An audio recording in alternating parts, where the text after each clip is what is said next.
మీ జగన్ ఇలా ఈ రోజున స్వచ్ఛమైన మనసుతో మంచి చేశానన్న ఆత్మవిశ్వాసంతో మంచి చేశానన్న ఆత్మ సంతృప్తితో మీ ముందు మరోసారి సవినయంగా నిలబడ్డాడు.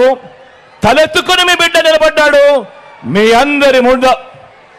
2024 ఎన్నికల్లో కూడా చేయలేని ఏ వాగ్దానాలు మేనిఫెస్టోలో మీ బిడ్డ పెట్టడు. నా రాష్ట్ర ప్రజల్ని, నన్ను నమ్ముకున్న ప్రజల్ని ఎన్నటికీ కూడా మీ బిడ్డ మోసం చేయడు. బాబు మాదిరిగా రోల్ గోల్డ్ దుకాణం తెరవడు. దాన్ని బంగారం అని చెప్పి నమ్మించే కార్యక్రమం మీ బిడ్డ చేయడు. చంద్రబాబు పెట్టే వాగ్దానాల వేలంలో మీ బిడ్డ పాల్గొనడు. ఈ బాబు తన 14 ఏళ్ల కాలంలో